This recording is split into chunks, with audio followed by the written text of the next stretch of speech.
Buenos días. ¿Empezamos? Bienvenidos al segundo Congreso por el Cambio de Modelo Energético. Yo voy a dar paso a la alcaldesa Ana María Martínez para que inaugure oficialmente este congreso. Pero antes quería decir unas palabras. Teníamos muchas ganas de que llegara este día, no solo por dejar atrás el esfuerzo y trabajo que implica organizar este evento, sino por el buen recuerdo que guardamos del primer congreso, celebrado hace apenas un año, el 10 de octubre de 2014. Ese primer congreso sirvió para visualizar la gran cantidad de personas que estamos interesadas en cambiar el modelo energético y que este solo será posible con el trabajo y dedicación de cuantas más personas mejor. En Rubí empezamos casi desde cero y hemos conseguido crear un proyecto referente para el cambio de modelo energético desde lo local. Y esto ha sido posible gracias a un grupo de personas que se convirtió en un gran equipo de trabajo. La apuesta política fue determinante para el progreso y crecimiento del proyecto. Como en cualquier empresa, sin el respaldo de la dirección, ningún proyecto tira adelante. Y aquí estamos, con un nuevo respaldo político y con el equipo técnico trabajando duro para el futuro del proyecto. Quiero agradecer personalmente el esfuerzo y la implicación desbordantes de Irene, María Jesús, Aida, Juanma, Ricardo y Jordi. Y hoy queremos hacer una mención especial a todos estos grandes expertos que nos acompañan hoy aquí. Los expertos de primera línea en la lucha por el cambio de modelo energético, que nos honran con su presencia y que además se están encargando de difundir y de poner los recursos para replicar el modelo Rubí Brilla en otros municipios y ciudades como Madrid, San Sebastián de los Reyes, Móstoles, Rivas Vacía Madrid, Puerto Real o Rota. Y es que el gran éxito del Rubí Brilla será este, que se replique a lo largo de toda la geografía de España. Con eso tenemos gran parte del nuevo modelo energético asegurado. Mientras tanto, en Rubí vamos a seguir adelante, manteniendo el trabajo hecho y abriendo el proyecto a nuevos retos, todos los que hoy abordaremos en el Congreso. Solo me queda agradecer a todas las personas del Ayuntamiento que ayudan a que estemos hoy aquí, en especial a los servicios de comunicación, Radio Rubí, Biblioteca, Informática, Infraestructuras, Brigada, Identidad y Proyección Exterior, Protocolo, Alcaldía, Movilidad, Policía y Protección Civil. Y una mención especial al Servicio de Impulso a la Ocupación, que nos prestará hoy el servicio de desayuno y comida, con alumnos de la Escuela de Formación y a la Escuela de Arte y Diseño de Rubí, que ha diseñado especialmente para el Congreso esta R de Rubí. Después de la bienvenida de la alcaldesa, proyectaremos un vídeo resumen del proyecto Rubí Brilla y a continuación Jorge Morales, el moderador del Congreso, nos introducirá y guiará por los diferentes bloques que hemos preparado para la jornada de hoy. Muchas gracias de nuevo a todas y todas por estar aquí. Ana María.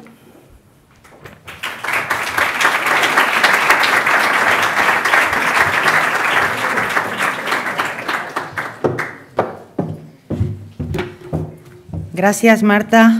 Buenos días a todas y a todos. Hace escasamente un mes nos despertábamos con una información que invitaba a reflexionar a la población en general y muy especialmente a los que nos dedicamos con nuestro esfuerzo diario a impulsar una vida mejor para la ciudadanía desde cargos públicos e instituciones, como es mi caso. El pasado 21 de octubre supimos que el precio de la luz había crecido en España el doble que en el resto de la Unión Europea, coincidiendo además con los años de crisis económica más dura que estamos viviendo. Al conocer esta información nos preguntamos inmediatamente por qué otros países habían ido en una dirección completamente opuesta a la de España, por ejemplo Alemania, que había conseguido reducir el precio de la luz en un 13%, llegando a niveles que no se alcanzaban en este país desde hacía más de una década. La principal explicación a esta paradoja es que el Gobierno alemán, a diferencia del español, aparte de no plantear trampas al solitario con el déficit tarifario, apostó por las energías limpias. Apostó de forma clara y decidida y tiene la intención de seguir por esta vía. La primera conclusión que extraje de esto es la confirmación, una vez más, de la gran influencia que tienen las decisiones macroeconómicas como las energéticas, en los balances económicos de las empresas y también, como no, de las familias. Pero profundizando en la información publicada en los medios nos damos cuenta de algo igualmente interesante, que la clave por la que los alemanes pagan menos por la luz está en su apuesta por la remunicipalización. Es decir, la distribución ha vuelto a los municipios y a los ciudadanos. Dicho de otra manera, se ha entendido aquello que tanto tiempo llevamos defendiendo en Rubí a través del proyecto Rubí Brilla, que la verdadera revolución energética tiene que empezar en las ciudades. Sus dimensiones las hacen el territorio perfecto en el que implementar dinámicas y políticas destinadas a la eficiencia energética y al cambio de la cultura energética. Ejemplos como el alemán demuestran la importancia de implantar políticas de sostenibilidad social y medioambiental. Solo por esta vía podemos garantizar el presente y el futuro de todos. Creo que nos encontramos en un momento importante en el que se constata una lucha de modelos. Por un lado, el modelo antiguo, el que perpetúa la situación vivida en años anteriores, donde unos pocos controlan el acceso a la energía y sus costes con grandes desequilibrios sociales, económicos y ambientales. Por otro lado, tenemos un nuevo modelo que aspira a cambiar esta tendencia, más democrático, en el que todos podemos participar, más audaz y atrevido, que se abre a nuevas tendencias y donde la población está llamada a asumir el liderazgo que le corresponde en materia energética. Desde el Ayuntamiento de Rubí estamos trabajando en esta línea. Nos podríamos haber quedado en una mera campaña estética, pero nos hemos comprometido a asumir el reto de la eficiencia energética desde un proyecto integral como el Rubí Brilla. Un proyecto que recogió la experiencia iniciada ya en el 2003 en el ámbito de la sostenibilidad ambiental y la formación en sectores emergentes como la eficiencia energética y las energías renovables, con voluntad de cambio y cuyos resultados no son para nada un espejismo, son algo bien palpable. La aplicación de medidas de ahorro y de eficiencia energética en nuestra administración local, en el Ayuntamiento, nos ha permitido ahorrar ya casi 2 millones de euros. En ámbitos concretos, como en el de las escuelas, no solo se está consiguiendo reducir el coste de la luz, agua y calefacción, sino también formar, si nos permitís la expresión, a guerreros de la eficiencia energética gracias a la implicación de los más pequeños. Aquella brecha que abríamos hace unos años con valentía, con la seguridad de quien está convencido de su objetivo, es hoy una ventana abierta por la que entra aire nuevo, aire de cambio. Pero precisamente esa audacia que nos llevó a poner en marcha Rubí Brilla es la que conlleva que este sea un proyecto dinámico, que busca siempre nuevos retos. Somos conscientes de que el tiempo de crisis que aún estamos viviendo nos ha dejado algunas enseñanzas que no debemos olvidar, como mínimo el aviso de que no podemos caer en los mismos errores. Por eso es momento de abordar 3 elementos clave. 3 elementos claves para continuar promoviendo el cambio de modelo energético: la difusión de la cultura energética entre la sociedad, el incentivo a la rehabilitación energética y la apuesta por el autoconsumo a partir de energías renovables. Además de ser una apuesta medioambiental, también se trata de iniciativas decididas, claras, a favor de un nuevo modelo de desarrollo económico capaz de generar riqueza y empleo. Espero que las ponencias y reflexiones que escucharemos a partir de ahora sirvan para señalar que el gran secreto de la recuperación económica y de la creación de empleo de este país está en la eficiencia energética y el uso de energías renovables. Es la demostración socorro.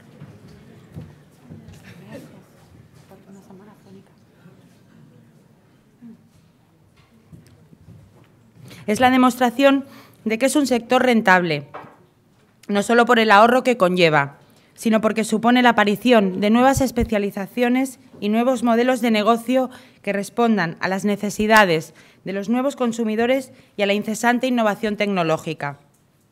Tenemos un reto en el Congreso de hoy: demostrar que una nueva cultura energética es posible, y no solo eso, sino que además puede ser una palanca de cambio para un nuevo modelo de crecimiento. Este cambio no puede detenerse.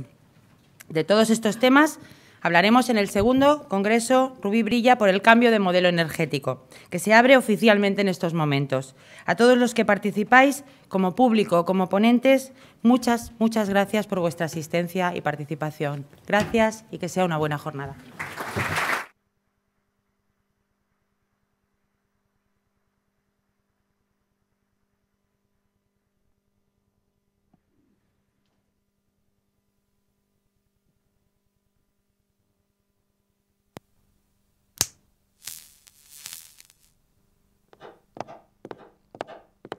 ¿Ahorras o es lo que te explican? Que no te cuenten kilovatios. Soy Elinor y mientras te quieres creer lo que te dicen, yo te voy a explicar lo que de verdad pasa.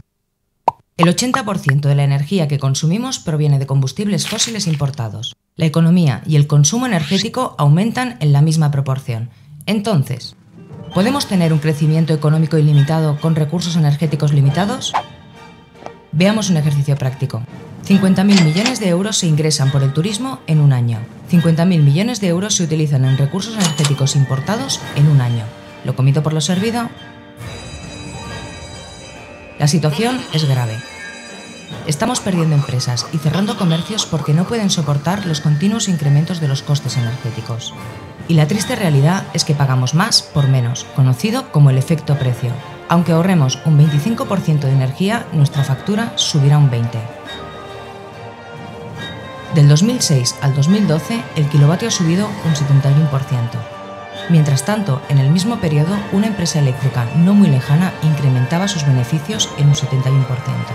A la vez, la pobreza energética sigue aumentando y en pleno siglo XXI, más de un 10% de la población no puede pagar la luz, el agua o el gas.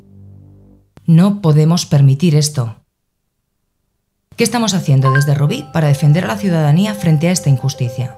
En la Administración, hemos ahorrado más de un 20% en consumo y mantenimiento energético.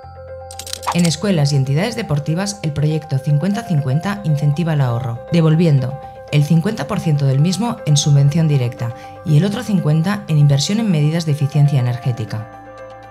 Rubí fue el primer ayuntamiento del Estado que contrató toda la energía eléctrica de origen renovable. Promovemos la producción local de energías renovables.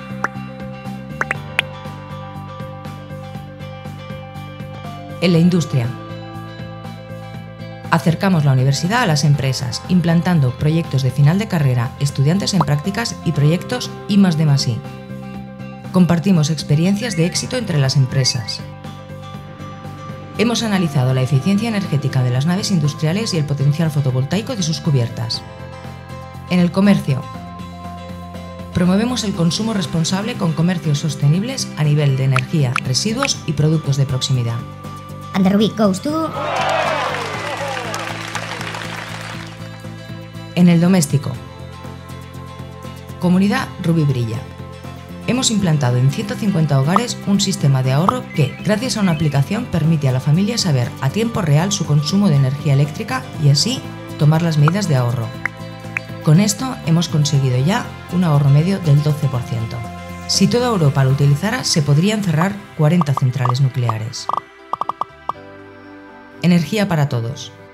Hasta la fecha hemos ayudado a 120 familias de recursos escasos con acciones de baja inversión, como puede ser el aislamiento de ventanas, calefacciones eficientes o dar a conocer el bono social. Y no te voy a decir que todo este camino sea fácil, pero sí que el cambio de modelo energético es posible y empieza en los municipios.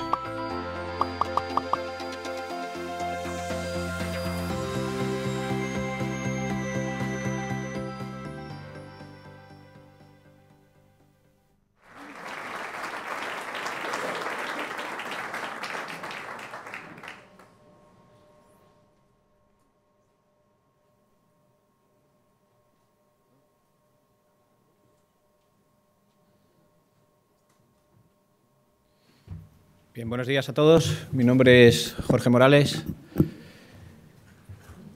En realidad soy rata de hoja Excel y de despacho, aunque muchos no lo creáis. Me dedico desde hace 15 años a analizar la regulación del sector eléctrico y a ponerla en práctica, pero se me conoce más bien por la divulgación, por la divulgación en medios de comunicación y en congresos de temas relacionados con energía, ¿no? Y hoy os voy a acompañar, vais a tener que aguantar durante todo el día tratando de hacer de hilo conductor de este congreso, ¿no? Permitirme una breve introducción, porque llevamos un cierto retraso, hoy es solamente 5 minutos de introducción, y permitidme que empiece, como no puede ser otra forma, recordando, reconociendo y saludando, porque seguro que nos está viendo, a Ángel Ruiz Casas, ¿no? Uno de los promotores y de las luces que inició aquí un proyecto que es hoy referencia no solo nacional, sino también internacional, ¿no?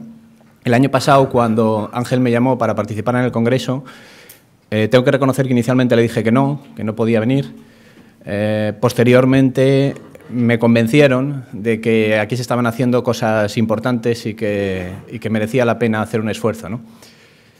Así fue, y en lugar de leer, pues como había hecho o hecho en otras ocasiones, pues datos de una u otra iniciativa, de las que por suerte hay en todo el territorio nacional e internacional referidas a un cambio de modelo energético, digo, en lugar de leer, lo que hice fue empaparme de lo que se estaba haciendo aquí, ¿no? Y bueno, al igual que otros muchos de mis compañeros que participamos en el primer congreso del año pasado, pues nos gustó y nos sorprendió cómo en un ayuntamiento y cómo con muy pocos recursos se habían empezado a hacer grandes cosas, ¿no? Como nos acaban de mostrar en un vídeo. Y la verdad es que me imagino que lo hicieron a propósito, pero al concentrarnos aquí a muchas de las personas que luego hablamos fuera, pues lo que se ha conseguido directamente es que el proyecto de Rubí ya sea una referencia. Ya digo que no solo nacional, sino también internacional, ¿no? He escuchado ya referencias del proyecto Rubí a nivel internacional, ¿no? Por tanto, me honra estar aquí por segunda vez, y esta vez no han tenido que convencerme tanto, ha sido más fácil, ¿no? Mi participación, ¿no? Dado que reconozco, y empiezo así, reconozco lo importante del proyecto que se está haciendo aquí, ¿no? Y en ese sentido quiero hacer una referencia al tema político, ¿no? Yo creo que cuando un proyecto empieza a dar resultados y esos resultados se comparten, a pesar de que haya pues muchos partidos, ¿no? Como es el caso del Ayuntamiento de Rubí, también ocurre en otras muchas administraciones en el país, pues lo que ocurre es que se convierten en proyectos que ya no son proyectos de un partido, sino que son proyectos en este caso de la administración, ¿no? En general. Y esto es realmente importante. Así es como se empieza a crear cultura, ¿no? Y así es como un proyecto no se utiliza como arma política, sino que todo el mundo está de acuerdo en, bueno, puede haber más o menos apoyo, puede haber diferencias, lógicamente, entre distintos partidos en cuanto a la orientación de las medidas, pero no se cambia el rumbo, ¿no? Y esto es esencial, porque en la energía hablamos siempre de proyectos a largo plazo. Es muy difícil tener pelotazos, ¿eh? El mundo de la energía, cuando se hace bien, no es un mundo especulativo en el corto plazo, ¿no? Sin duda hay posibilidades de especular, ¿no? Pero no es lo ideal, ¿no? Yo muchas veces cuando hablo en la universidad, vengo por ejemplo el martes, hablaba en la Universidad de Toledo y le recordaba a los alumnos de primero de Derecho lo importante que es apostar y enseñar a la gente desde abajo a invertir y a desarrollar actividades que tengan recompensa a largo plazo, ¿no? A no buscar el rédito inmediato, ¿no? Bien, pues así son los proyectos de energía, así son los proyectos sin duda de ahorro y eficiencia energética que está llevando a cabo Rubí. Por tanto, es esencial esa estabilidad política, que yo aquí me alegro porque ha cambiado el equipo municipal y me alegro de que eso siga adelante y que se siga apoyando este proyecto, y lo que espero es que se siga haciendo durante muchos años más, ¿no? O sea, es decir, que no sé si estaré aquí, pero en el 20º Congreso de Rubí Brilla, pues se sigue hablando de esto con independencia del partido político que esté, ¿no? Yo creo que es un gran ejemplo, insisto, ya no solo de las medidas concretas que se están tomando, que se han tomado y que se están tomando, sino de cómo hay que afrontar un proyecto de esta envergadura desde el punto de vista de la Administración. Dicho esto, quiero haceros una reflexión, ¿no? Hoy vamos a hablar mucho de la factura de la luz, sin ninguna duda, ya se ha empezado a hablar al principio. La alcaldesa nos recordaba la evolución de la factura e incluso la evolución de la factura en Alemania y, bueno, en el vídeo, ¿no? Se hablaba de esto mucho, ¿no? Y la situación de pobreza energética, que es dramática y tal, ¿no? Pero yo quería enmarcar todo esto en una cifra que confío en que no olvidéis, ¿no? La cifra es 71. ¿Qué es esto de 71? Bueno, 71 es... No sé si igual alguno ha hecho gimnasia esta mañana o de vez en cuando va al gimnasio y se sube en una bicicleta estática. Sabéis que si peleáis un poquito fuerte, podéis llegar con buenas piernas al orden de 100 vatios, ¿no? De potencia instantánea, ¿no? Pero lo pone, la bicicleta lo pone allí en la pantalla, pone 100 vatios. Bien, pues en este momento, si nosotros no tuviéramos petróleo, en el mundo, cada uno de los españoles necesitaríamos 71 ciclistas permanentemente peladeando para poder abastecernos de energía, de la energía que consumimos en España, ¿vale? 71 ciclistas a un ritmo de 100 vatios, que ya digo que no es fácil conseguirlo, requiere un cierto esfuerzo, y a un ritmo de 12 horas durante 365 días al año, sin descanso. Es decir, no estamos hablando de 71 ciclistas cualquiera, sino de 71 esclavos. 71 personas sometidas a esclavitud para que cada uno de nosotros, insisto, por persona. O sea, si en casa vivís 3, pues multiplicar, ¿no? A ver dónde metéis 220 bicicletas y 220 personas, ¿no? Es evidente, digo esta cifra, en Estados Unidos es mucho mayor y en Alemania el consumo energético per cápita también, ¿no? Pero digo esta cifra para que tengamos una idea de dónde estamos, ¿no? La esclavitud desapareció a finales del siglo XIX no porque la gente se volviera mejor persona, sino porque aprendimos a utilizar el petróleo. Aprendimos a extraer petróleo y a utilizarlo para movernos, para mover materiales, para construir casas, etcétera, ¿no? Y esto es lo que en este momento está cambiando. Esto es lo que está revolucionando el mundo a nivel mundial. Resulta que es que por primera vez en la historia de la humanidad somos capaces de utilizar energías renovables y además hacerlo a una forma que, sin considerar las externalidades, es decir, todo aquello que no está metido en el precio, resulta que es más barata que utilizar ese petróleo. De eso es de lo que en el fondo, y por eso os pido que no olvidéis la cifra de 71, en el fondo es de lo que estamos hablando aquí, de lo que vamos a hablar durante toda la mañana. No se trata tanto de un problema económico de pagar 50 o 100 euros al mes. Se trata de una cosa que va mucho más allá.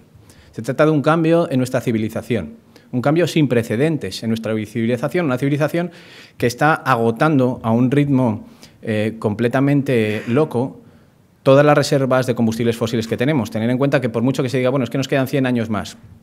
Bueno, pongamos que en vez de 200 nos durarán 300 años.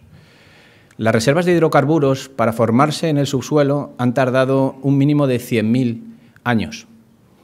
Mínimo de 100.000 años.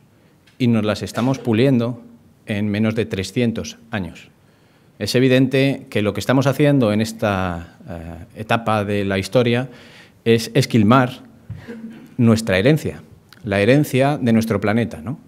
Y bueno, yo creo que esto nos debería hacer reflexionar sobre la importancia que tiene el cambio de modelo energético. No se trata solamente de un ahorro temporal de nuestra vida loca, ¿no? Poder pagar la factura a fin de mes, que sin duda es interesante, sino darnos cuenta de en realidad lo que estamos haciendo cada vez que encendemos un enchufe o ponemos a funcionar la lavadora, depende de qué hora, ¿no? Bien, iniciada la motivación, que sé que es fuerte, sé que no suele ser muy agradable empezar hablando de esclavos, pero me parece que es la forma de que os despertéis. El Congreso se divide en 4 bloques. Vamos a empezar ahora mismo ya a hablar de empleo. Después hablaremos de uno de los temas que últimamente se ha puesto más de moda, el llamado autoconsumo. Me gusta más llamarlo autoabastecimiento eléctrico. En tercer lugar, de rehabilitación energética. Y por último, ya por la tarde, hablaremos de cultura energética, ¿no? Una cuestión sin duda fundamental. Entonces, bueno, os han pasado en las carpetas, tenéis unas hojitas para poder formular preguntas. Lo que vamos a hacer, cada bloque dura 1 hora y está conformado de la siguiente forma. Primero habrá una introducción de lo que está haciendo Rubí en ese bloque. Luego los expertos tendrán 5, máximo 10 minutos, pero vamos a intentar que sean 5, para exponer su posición inicial respecto al tema que se trate, y a partir de ahí debatirán, ¿no? Yo trataré de incentivar ese debate y de hacer que sea coherente, es decir, de que, insisto lo que decía antes, de que esto tenga una cierta línea, hilo conductor, ¿no? Que no lo veáis como cosas aisladas, ¿no?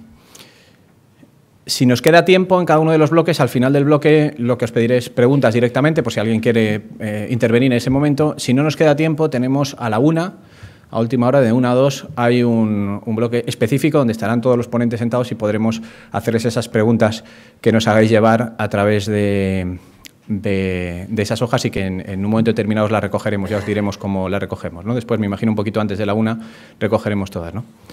Vale, así que, pues esto, os pido colaboración. Sí que os voy a pedir, lo hice también el año pasado y lo voy a hacer ahora, ¿no? Entonces, estos congresos, yo entiendo que cuando uno está sentado se le ocurren muchas ideas Y hay varios tipos de intervenciones, ¿no? Hay intervenciones que son directamente cosas que no se han entendido, que estamos hablando y que seguramente pues, en nuestro día a día pues, las vemos como muy naturales y a veces alguien que no está todo el día en esto no lo ve así. Yo esto sí que pido pues, que me lo digáis o que intervengáis de alguna forma para hacérnoslo ver. La segunda son preguntas donde realmente se ha entendido lo que se ha dicho, pero se pide alguna explicación adicional a lo que ya se ha dicho, muy constructivas. Agradezco todo este tipo de intervenciones también mucho. Y hay un tercer tipo de preguntas que, aunque también son constructivas, en este tipo de congresos lo que hacen es que desvían la atención, que es que viene alguien y cuenta un poco su idea, en lo que está trabajando, o en lo que ha escuchado el último día en la empresa, pero que no tiene relación estricta con el congreso, ¿no? Yo esto os pediría que os contuvierais, porque somos muchos, y es verdad que el sector energético es muy amplio, pero si empezamos a hablar de cualquier cosa, al final es que no terminamos, ¿no? Y tenemos que respetar la organización que ha decidido centrar el debate de hoy en 4 temas muy concretos, ¿no? Y bueno, nos encantaría hablar de otras muchas cosas, ¿no? Por ejemplo, la contaminación. No sé si sabéis que hoy por primera vez en la historia en la ciudad de Madrid no se puede aparcar dentro de la zona de Madrid, ¿no? Debido al altísimo nivel de contaminación. Ayer no se podía alcanzar más de 70 km por hora en la ciudad y hoy ya entra en nivel 2, no se puede aparcar en el centro de la ciudad, salvo los coches eléctricos o híbridos o los residentes, ¿no? No se puede entrar en la ciudad, ¿no? O sea, es decir, es verdad que hay temas de actualidad todos los días, pero sintiéndolo mucho no vamos a poder hablar de todos los temas de actualidad en todo el día, ¿no? Yo creo que para eso tenemos el café y estaremos seguro encantados de atenderos después en el café. Así que nada, sin más, si os parece, yo creo que empezamos con la presentación de Jordi, por favor, y entramos directamente en el bloque sobre empleo. Muchas gracias.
¿Sí? ¿Ahora? Bueno. Solucionados los problemas del directo, ¿vale? Empiezo mi intervención. Bueno, muchas gracias a todos y a todas por la asistencia, ¿vale? Yo no me extenderé en los agradecimientos, simplemente comentar que es un lujo para Rubí, para una ciudad como Rubí, tener este nivel de expertos aquí. Yo creo que todos los ciudadanos de Rubí nos tenemos que sentir muy halagados de contar con este elenco de profesionales que, como decía Jorge, también nos ha costado muy poco de convencer y, la verdad, muchas gracias. Bien, yo empezaré mi intervención hablando de empleo, de qué trabaja Rubí y qué propuestas de futuro tiene, y me remontaré a la prehistoria, por allá al año 2004, cuando se sucedían algunas anécdotas como esta de la imagen, ¿vale? Nos creíamos que la piedra nunca dejaría de subir, ¿vale? Nos creíamos ricos en cierta manera, hasta que por allá el año 2008 esto se truncó, ¿vale? Hubo el pinchazo de la burbuja inmobiliaria y las mismas voces que antes nos decían, oye, compra, compra, compra, ahora nos decían si es que no podía seguir subiendo, si es que ya se veía venir, ¿vale? Y esto que nos dejó un paisaje sembrado de grúas torre, además de varias consecuencias extra, como son una importante crisis alimentaria, fomentando el desvío del consumo de alimentos básicos hacia otro tipo de recursos. Por no hablar de la ineficiencia de los edificios que se construían durante esa burbuja inmobiliaria. No se tenían en cuenta siempre los mecanismos más eficientes a nivel de proyecto y de ejecución, porque todo valía con tal de construir hasta 500.000 viviendas nuevas al año, sin importar el uso futuro. Otra cosa que tampoco ha dejado de subir a lo largo de este tiempo son el índice de parados. Entre 2008 y 2014 hemos triplicado este índice, pero es que solo en un año ya se dobló. Y paradójicamente, otra cosa que tampoco ha dejado de crecer ha sido el consumo, mejor dicho, la tarifa eléctrica. Lo que pagamos nosotros, cada uno de nosotros en nuestras casas, tampoco ha dejado de subir. Paradójicamente, también ha subido un 80% en 10 años a la práctica. Entonces, de alguna manera, ¿cómo conjugar este índice de gente parada con importante experiencia en el ámbito de la construcción y las instalaciones con los incrementos de los costes energéticos y la política energética global? Pues bien, en el año 2010, Rubí participa en un proyecto piloto innovador de la Oficina de Trabajo de Cataluña, que es el SOC en este caso, y 6 ayuntamientos se ponen de acuerdo. Esto en las administraciones no es muy normal, ¿vale? Que 6 ayuntamientos se pongan de acuerdo no es nada fácil, ¿vale? Pero se hizo una prueba piloto, una formación a unos grupos de personas, y concretamente en Rubí tuvimos 3 personas dedicadas a la propuesta de hacer eficiencia energética en nuestros edificios. ¿En qué acciones concretas? Pues se centraron básicamente en la contabilidad energética, hicieron también auditorías y también hicieron monitorización de edificios. ¿Qué consiguieron ahorrar? Pues solamente en 6 meses la cifra de 92.000 euros.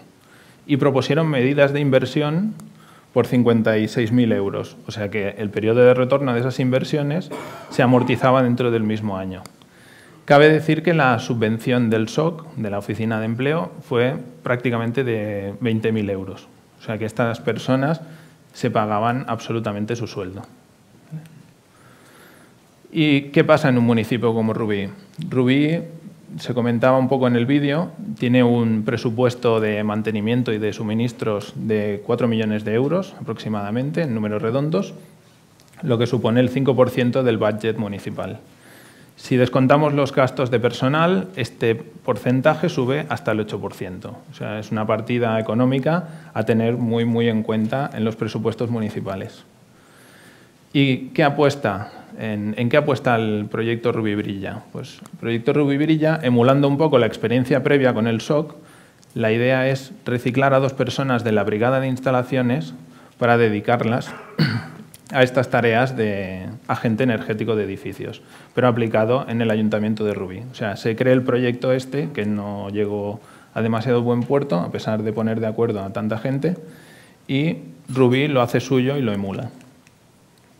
Principalmente, sus primeras acciones se concentran en el control energético de los edificios monitorizados, que en nuestro caso, Rubí tiene 100 edificios municipales y tiene 30 edificios monitorizados, lo que supone que tenemos controlado a tiempo real el 82% del consumo energético de nuestras dependencias.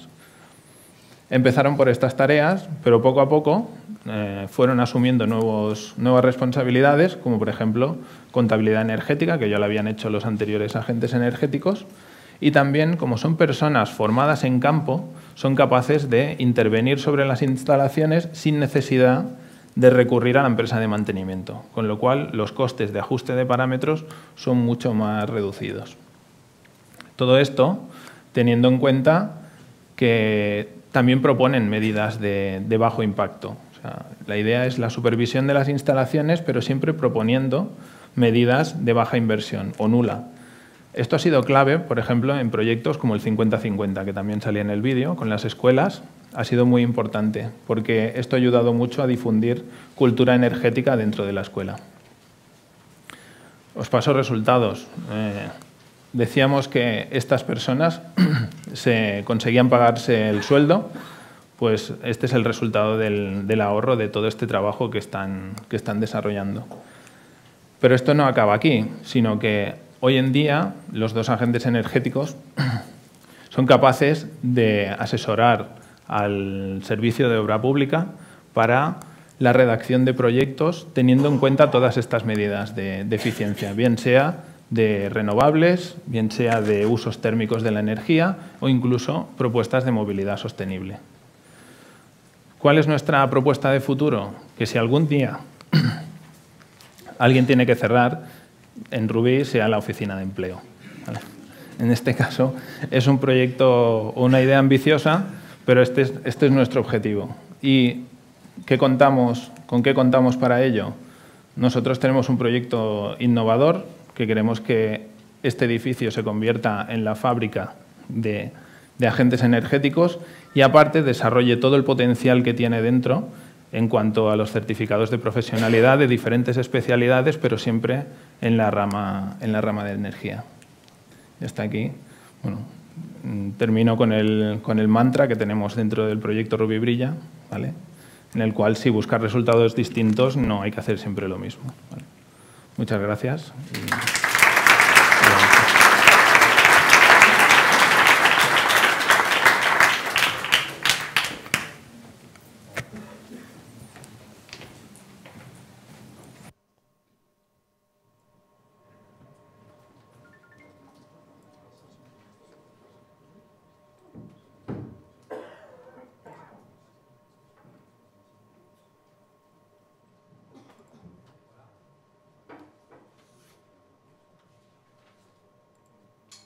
Hola, ¿se me oye?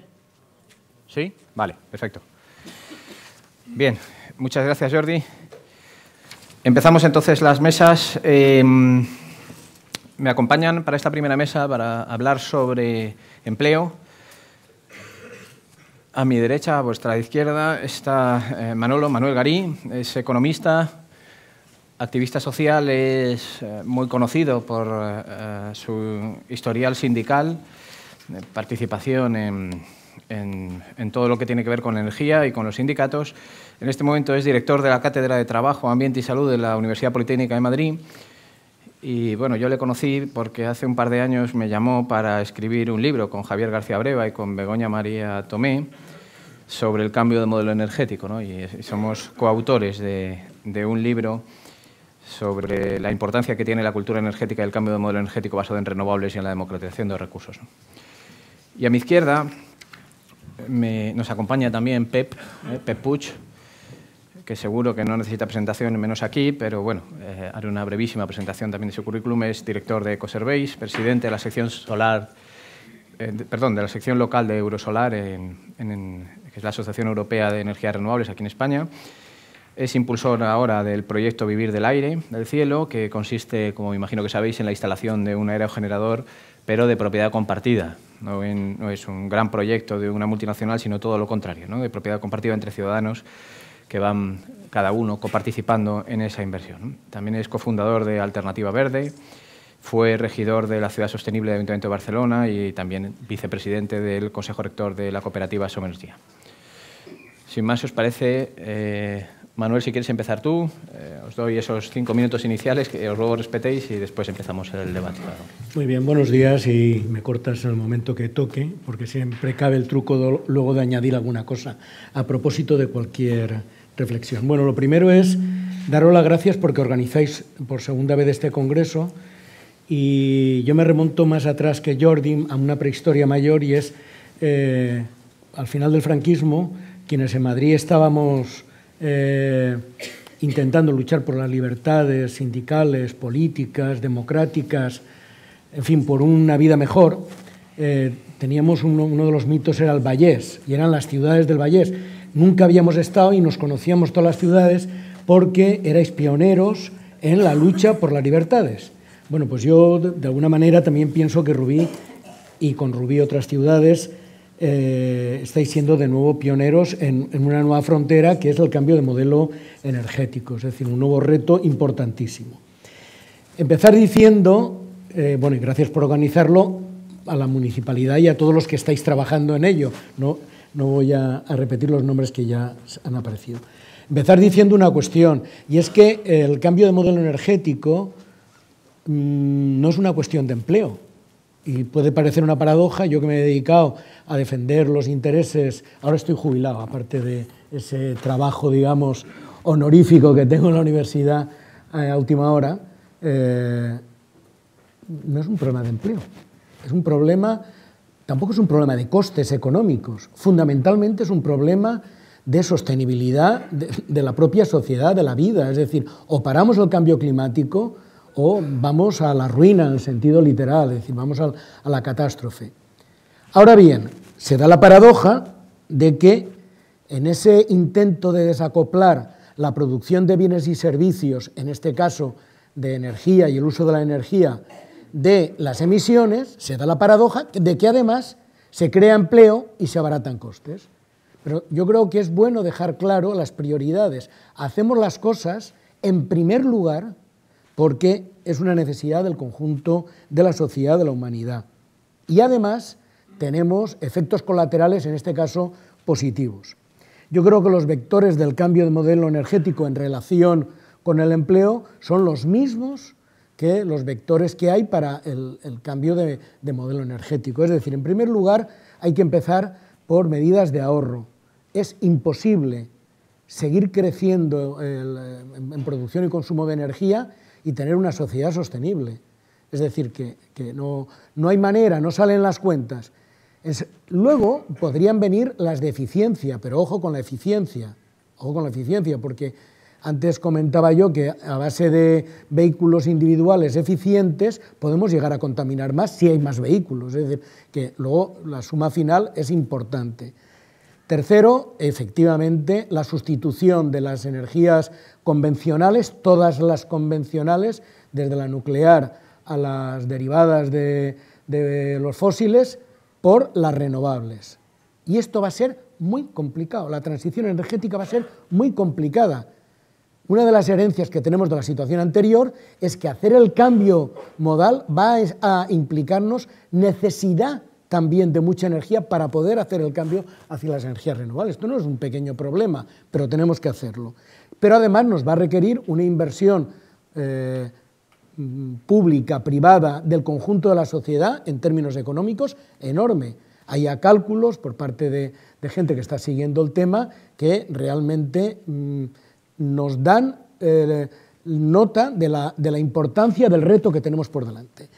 Y en tercer lugar, yo creo que dentro de las renovables hay que apostar por acercar la producción al consumo, es decir, por la energía distribuida al máximo de lo que podamos dentro de las restricciones tecnológicas. Bueno, pues eso yo creo que configura el panorama de una nueva frontera, de un reto a nivel mundial, a nivel europeo, del Estado español y ciudad a ciudad, estoy de acuerdo, pero yo diría ciudad a ciudad y casi casa a casa. Es decir, permitidme una mala metáfora bélica, es la guerra que tenemos, la única guerra que merece la pena librarse en este momento, es la guerra contra el cambio climático por el cambio de modelo energético. Pero además decía que hay efectos derivados positivos. El ratio por unidad de Producto Interior Bruto en relación a la producción de energía resulta que es muy favorable a las renovables, el ratio empleo unidad de Producto Interior Bruto es muy favorable a las renovables, 2.7. Pero además hay varios estudios que demuestran que las renovables son intensivas en trabajo humano, que crean en general empleo de calidad, aunque eso tiene que ver también con el marco regulatorio laboral que hay en el momento, y estudios se han realizado en nuestro país, yo he participado en algunos de ellos, tanto sobre el empleo en energías renovables, como en la rehabilitación de viviendas, como en eficiencia, como en el transporte. Pues bien, Una cuestión común a todos los estudios que ha habido, porque las cifras bailan mucho, bailan. Es decir, ¿cuántos empleos se crean si hacemos un plan de rehabilitación de la edificación, de las viviendas o del terciario o de la industria? Los estudios bailan en las cifras. ¿Por qué bailan en las cifras? Porque uno de los problemas que tenemos es que el sistema estadístico para computar, primero para organizar los sectores de la producción y luego computar la cantidad de trabajos asociados a los sectores, es decir, la clasificación nacional de actividades económicas es del siglo XX y estamos en el XXI, es decir, no se han cambiado los criterios para poder incluso recoger la información que nos permite luego tener datos objetivos. Entonces, la mayor parte de estudios, en definitiva, tienen que emplear métodos más indirectos, bien, desde la encuesta a fin. Entonces, en todos ellos, y hablando ya en concreto, no de energías renovables en general, sino todo el tema de la modernización, rehabilitación energética, etcétera, en todos ellos se coincide en que podría crearse en el sector importantes cantidades de empleo. Van desde el informe del GTR 2014 de 150.000 empleos a, por ejemplo, uno que participé yo en el último sitio donde trabajé, en el Instituto Sindical de Trabajo, Ambiente y Salud, en el que calculábamos que se podía mantener en torno a los 105.277 empleos, olvidados del 77. Quiero decir, esto es porque daba esa cifra, es un poco ridículo hablar así, estables, rehabilitando el 50% en 20 años, 50% del parque de viviendas, 58%, perdón, en 20 años. Quiero decir que son cifras importantes, por más que eso no palia el paro que hay en el país y en el sector, pero sí que ayuda. Y termino diciendo que un problema muy particular que veo yo con el tema de los agentes energéticos de edificios es que todavía está por desarrollar es un campo nuevo, está por desarrollar las cualificaciones profesionales, los perfiles profesionales, etcétera, y una pregunta que casi, o sea, yo no afirmo, sino que la dirijo a quienes estáis en el ámbito de lo local, de la administración de lo local: ¿cómo se puede dar el salto de trabajar en el propio parque, que es lo que ha estado exponiendo hace un momento Jordi, hacia eso que ha empezado a apuntar? Es decir, ¿cómo se puede ayudar al conjunto de la ciudadanía a participar también en esta transformación hacia la eficiencia, ¿no? Bien, entonces ahí nos encontramos con un problema, como os decía, también de formación profesional y con un problema, y final de estos minutos, de cambio de mentalidad en el conjunto de la población respecto a la casa que habita, la oficina que tiene, la industria que tiene, y es cambiar el chip de que lo bueno es siempre lo que se construye ex novo y que lo bueno, al contrario de eso, lo bueno es, vamos a ver, recuperar, reconstruir sobre, rehabilitar, y que el confort térmico, etcétera, etcétera, se puede obtener sobre medidas que no impliquen mayor consumo de energía, sino simplemente un cambio en la organización. Muy bien, muchas gracias. Bueno, Pep. Bueno, gracias, buenos días. El tema de la ocupación relacionada con energía, básicamente lo trataré en un momento, pero quiero antes decir unas cuantas cosas, porque si no, en el marco de la sociedad en que vivimos en una sociedad en que necesitamos energía para cualquier cosa, desde que nos levantamos hasta que nos vamos a dormir. Y en los últimos años, en el último siglo, se ha impuesto una especie de analfabetismo energético entre la población.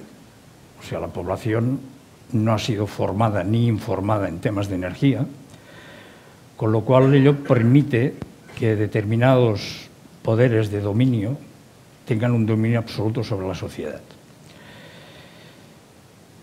Si realmente nos creemos esto del cambio de modelo energético, tenemos que cambiar el lenguaje que hemos heredado de la civilización fósil que se ha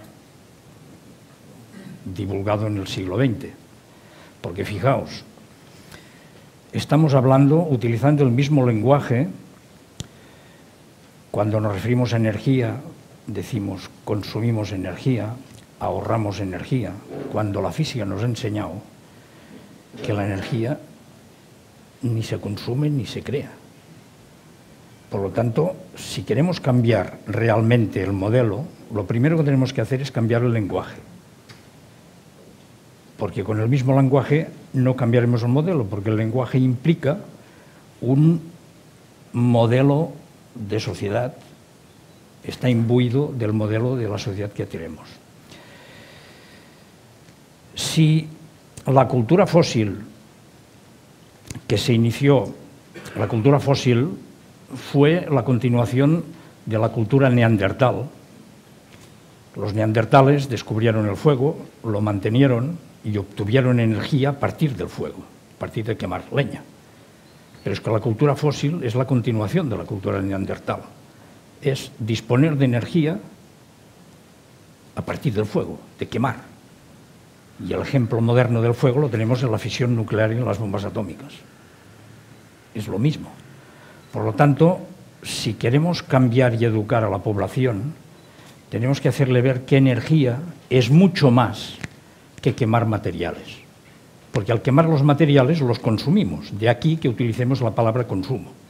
Pero la energía no la consumimos. La usamos, la transformamos de disponible a no disponible. La degradamos. Y entrando ya en el tema de la energía y la ocupación, tenemos un gran reto. Es mejorar la eficiencia. La eficiencia no solo en el uso final, que es el que nos rodea, de cómo utilizamos la energía en nuestra vida cotidiana, en nuestra casa, en nuestro trabajo, cuando nos movemos, sino también en la eficiencia en el suministro de energía. No puede ser que en pleno siglo XXI continuemos construyendo centrales térmicas cuya eficiencia es misérrima, a partir de quemar. No puede ser que en el siglo XXI nos continuemos desplazando con máquinas cuya eficiencia es misérrima. Por lo tanto, tenemos un gran reto en mejorar las tecnologías de suministro. Y, evidentemente, las tecnologías de uso final que nos envuelven en nuestra vida cotidiana. Un gran paso para ello sería romper un poco lo que hoy día es el sistema energético. Fijaos que cuando Edison montó su central térmica en Pearl Street, vendía no energía, vendía un servicio, que era la luz, y facturaba el servicio a partir del número de puntos de luz que tenían los edificios. Fue solo después, cuando se inventó el contador eléctrico, un aparato que cuenta kilovatios hora, cuando empezó a facturar por kilovatios hora. ¿Cuál fue la consecuencia de todo esto? Pues que las empresas que vendían kilovatios hora estaban interesadas en vender cuantos más kilovatios hora, mejor. Por lo tanto, implicaba que, aunque el uso final de los edificios fuera ineficiente, tanto mejor para la empresa que vendía kilovatios hora. Y aún estamos en la misma paradoja. Por lo tanto, debemos empezar a considerar los edificios como parte de la infraestructura energética. Porque ahora consideramos los edificios al margen.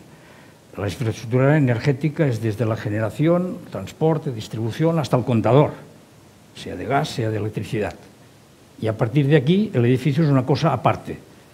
Si queremos mantener el edificio, pues le metemos artefactos que utilizan energía para mejorar la habitabilidad.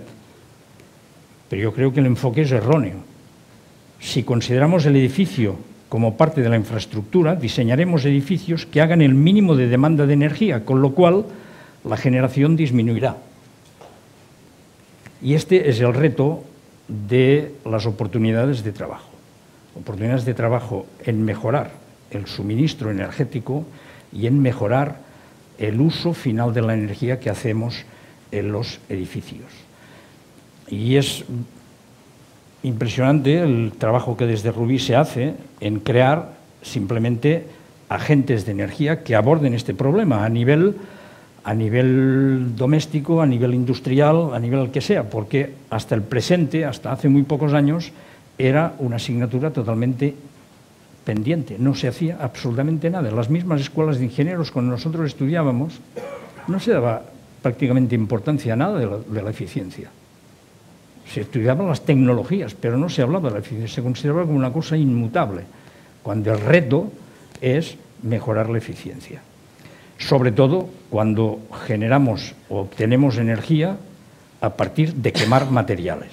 Esto es distinto si utilizamos renovables, que no nos importa tanto la eficiencia, aunque sí, porque no estamos quemando nada, ni estamos contaminando nada.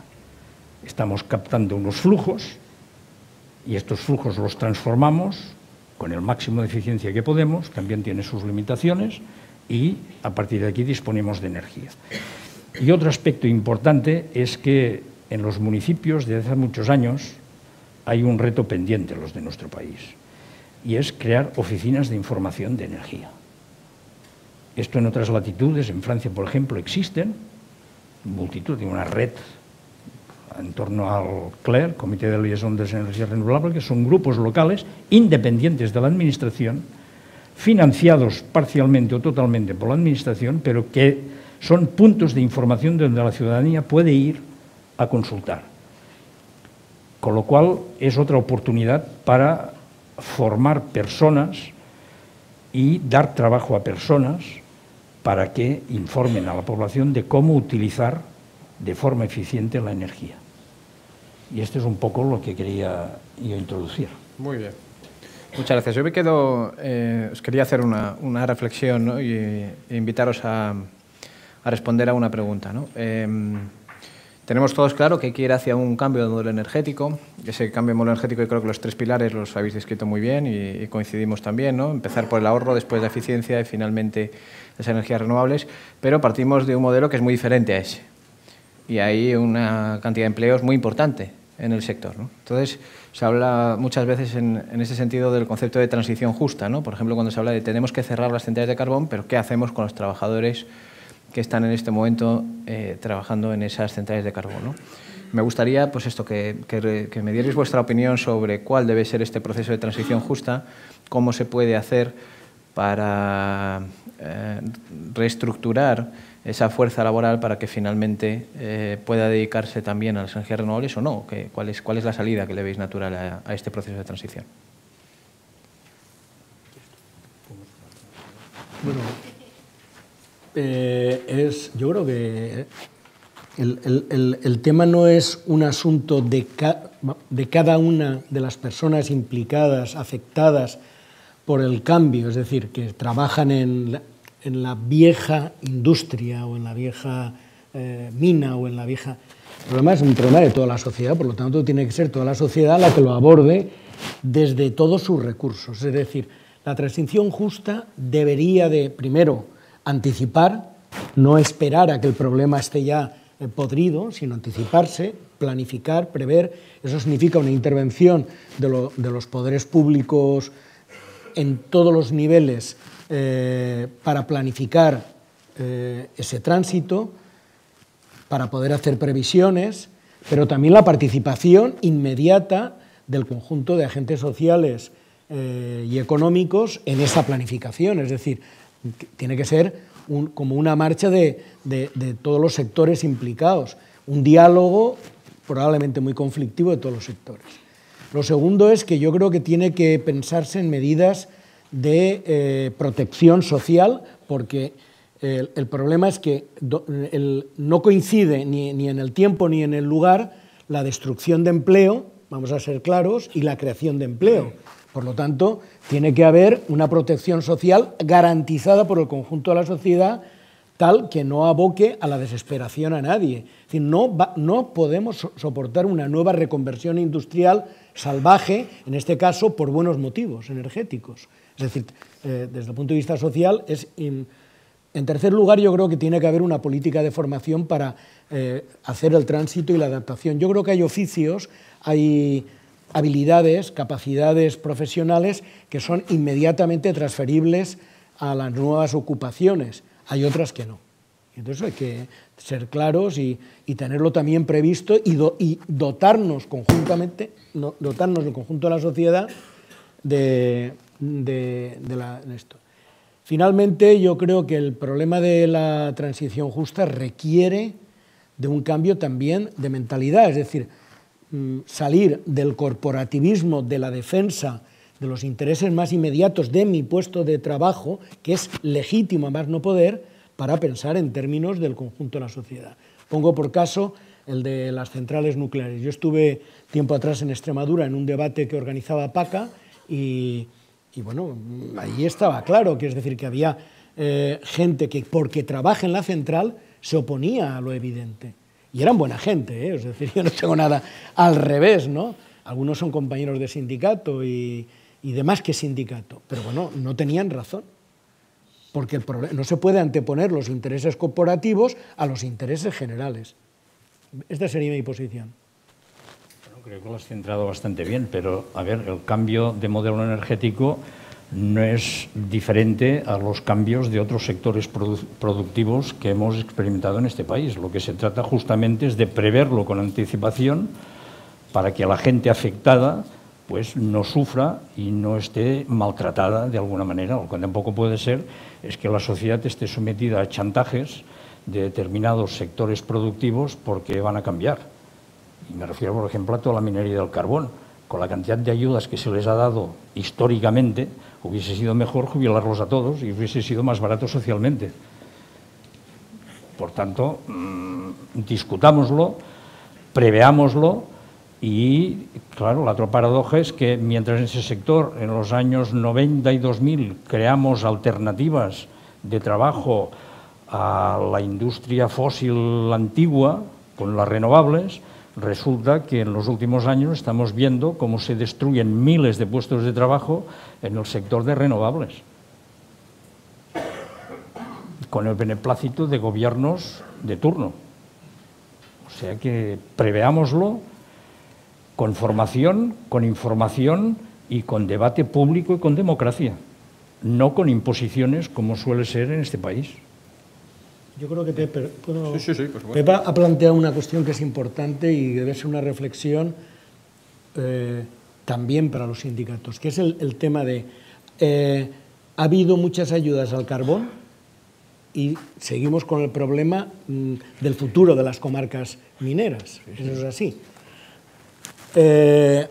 Esas ayudas, que muchas han sido gestionadas por los municipios, no siempre han pensado en construir nuevo tejido industrial alternativo, nuevo empleo, sino que muchas han ido a clases de inglés. Yo estoy a favor de que se creen academias de inglés, pero, a ver, aprendiendo inglés no se encuentra empleo en las comarcas mineras. Esto hay que ser claro, porque además lo lógico es que las personas encuentren empleo cerca de casa, no que tengan que irse a Alemania o ni a la Conchinchina a trabajar.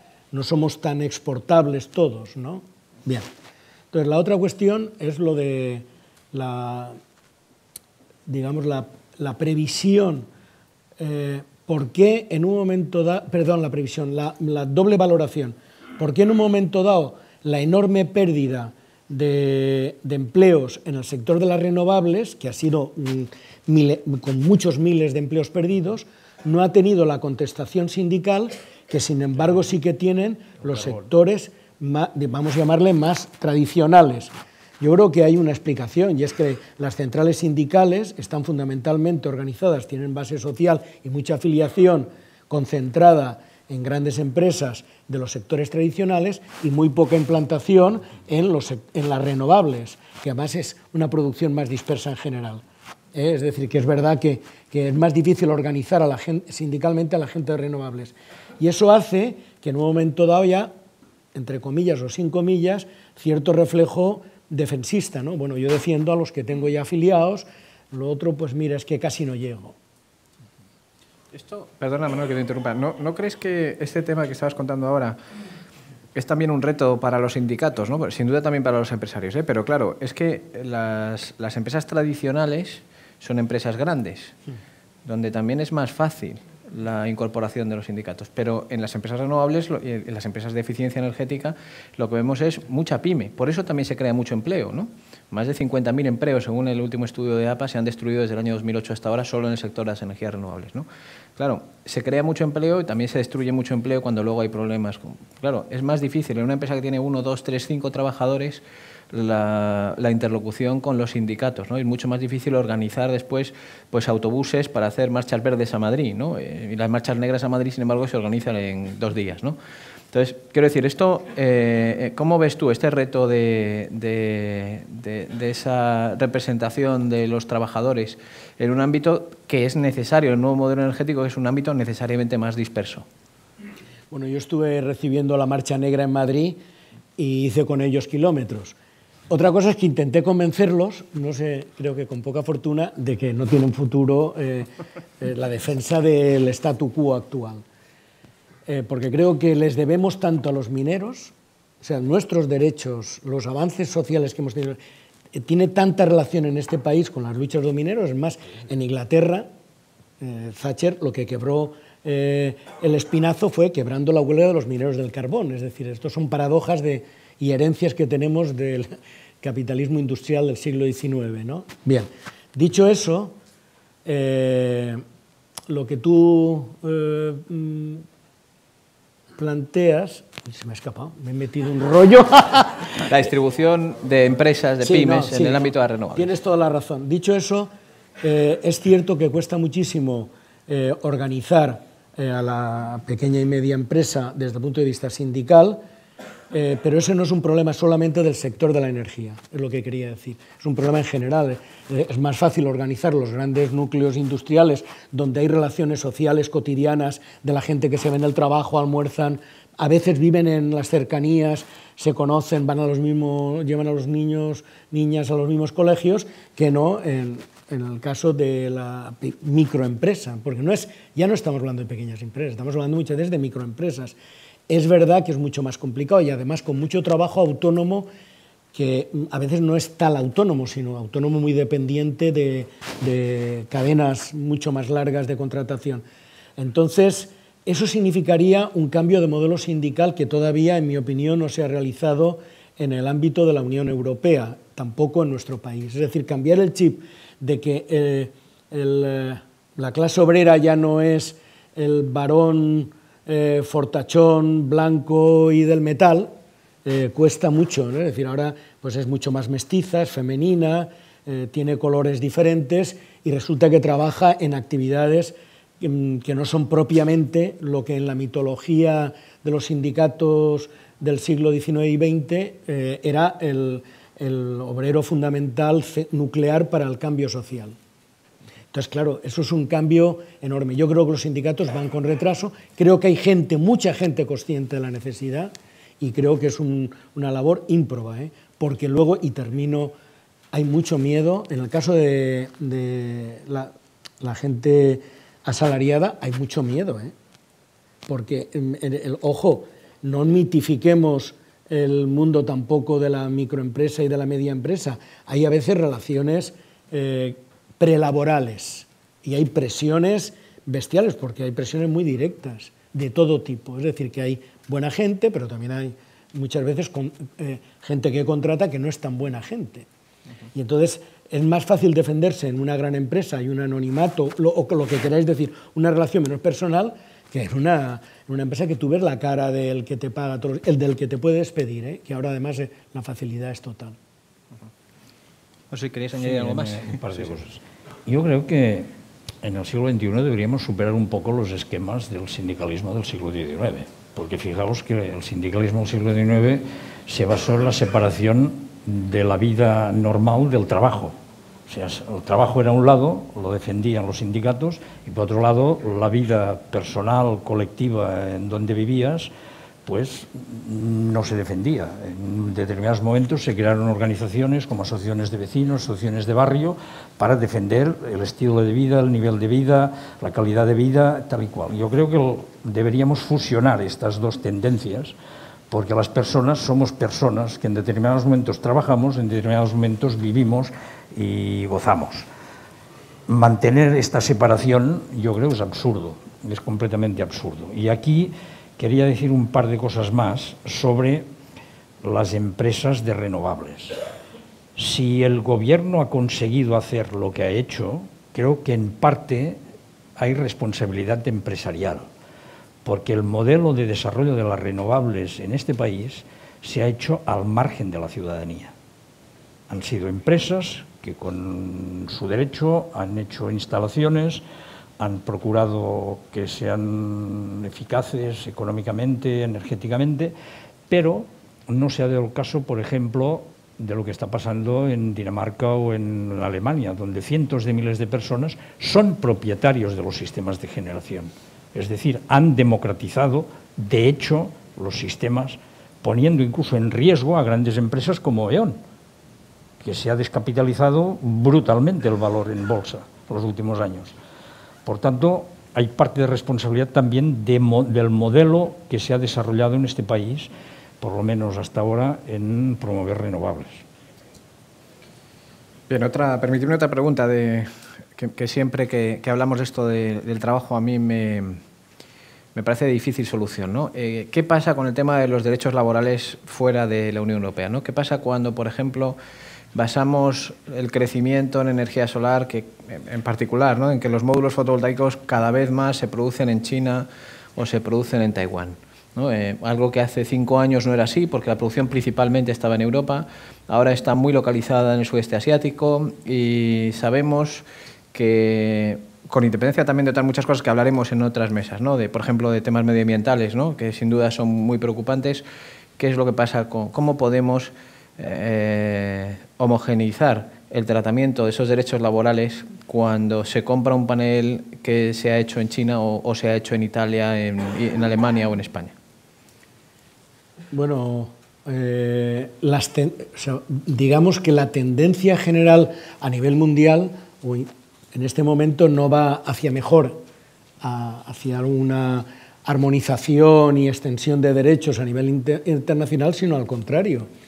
Es decir, los tratados como el del TTIP pueden desregular aún más las relaciones laborales, si es que triunfan. No solamente tendrán unas consecuencias ambientales tremendas. Se cayó.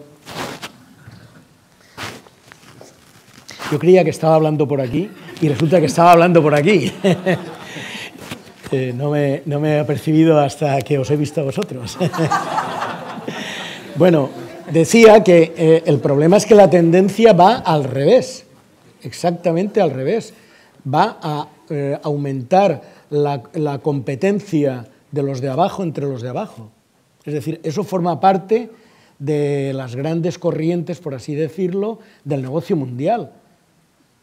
Contrarrestar eso, ¿qué significa? Pues que llevamos mucho retraso, es decir, que mientras que las grandes multinacionales están planteando su hoja de ruta y la van ejecutando, la gente que estamos interesados en un mundo de cooperación, fraternidad o como le queráis llamar, pues resulta que nos vemos de dos en dos, no existe ese diálogo, no existe esa colaboración. Es decir, los mismos sindicatos a nivel mundial tienen una estructura muy débil, ¿eh? Es decir, que son siglas grandes, pero que tienen muy poco poder de acuerdo en ese terreno. Pero sobre todo, en general, tienen menos influencia que hace unos años en sus gobiernos. Esto hablo de los países industrializados. Tienen muchísima menos influencia, determinan menos la política. Son, de alguna manera, agentes que han rebajado su grado en el escalafón, ¿no? Bien. Tendrán que recuperar un mayor protagonismo político, porque yo estoy de acuerdo contigo, no se puede separar la vida.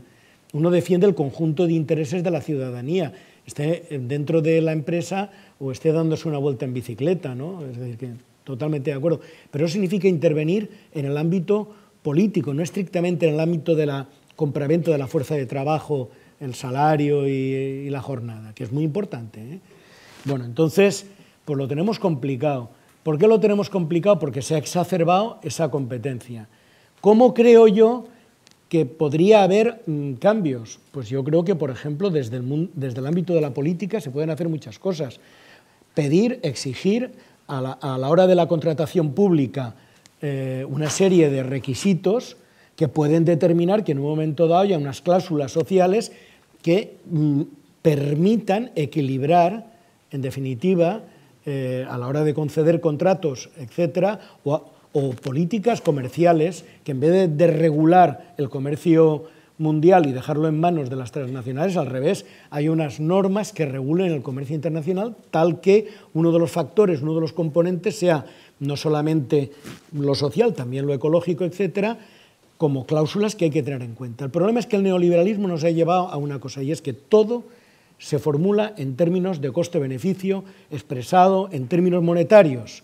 Claro, con esa lógica, pues que me traigan de China el panel hecho, porque es que me es más barato. Por lo tanto, hay que modificar, hay que intervenir en el mercado, hay que tener más intervención pública, que la intervención pública en definitiva es el poder de la ciudadanía organizado frente a los poderes económicos, en mi opinión, no es otra cosa. Claro, eso es ir contracorriente, esto no es la nota dominante. Si no lo hacemos así, pues seguirán viniendo paneles hechos por trabajo semiesclavo, creo yo. Bueno, curiosamente, lo que ha pasado con la industria fotovoltaica, que empezó a fabricarse en Europa, básicamente, y en algún caso en Estados Unidos, y se ha trasladado a la fabricación en China, pero fíjate que las máquinas que producen los módulos se ensamblan en Alemania. Son máquinas con tecnología europea. O sea que ha habido lo que ellos llaman división del trabajo, una parte de fabricación de máquinas se continúa haciendo en Europa y se centrará básicamente en Europa porque es la parte más innovativa, y a la parte más de innovación, de eficiencia de módulos, pero la parte de fabricación es en China. Pero lo que pasa con esta industria no es nada distinto que lo que pasa con estos aparatos que tengo aquí delante. ¿Cuántos se fabrican en Europa? O con los teléfonos que utilizamos todos, ¿cuántos se fabrican en Europa? Se fabrican básicamente en China todos. Por tanto, es un problema que no solo afecta a las renovables, sino que afecta al conjunto de cómo está estructurada la producción industrial en estos momentos, que se descubrió que aquello que tenía que ser el paraíso comunista a través de la revolución de Mao Zedong, pues convirtió a los campesinos chinos, que eran impenetrables al capitalismo, a hormigas proletarias, con lo cual han sido pasto para el capitalismo. Y ha sido lo más fácil. Pero va más allá de China. Sí, estoy de acuerdo con el diagnóstico que has hecho, pero toda Asia en este momento, bueno, no solamente Asia, crecientemente sectores, está produciéndose ese fenómeno de regreso hacia formas muy esclavas de trabajo que, visto desde Europa o incluso desde la OCDE, el conjunto de países, son muy regresivas. Vamos a ir terminando, permitirme una última reflexión para, yo quiero dar un mensaje a la gente, ¿no? A la gente que nos esté escuchando y que, gente joven, aquí casi todos sois jóvenes, que muchas veces me preguntan, oye, ¿pero realmente merece la pena estudiar en esto de eficiencia energética y renovables ahora?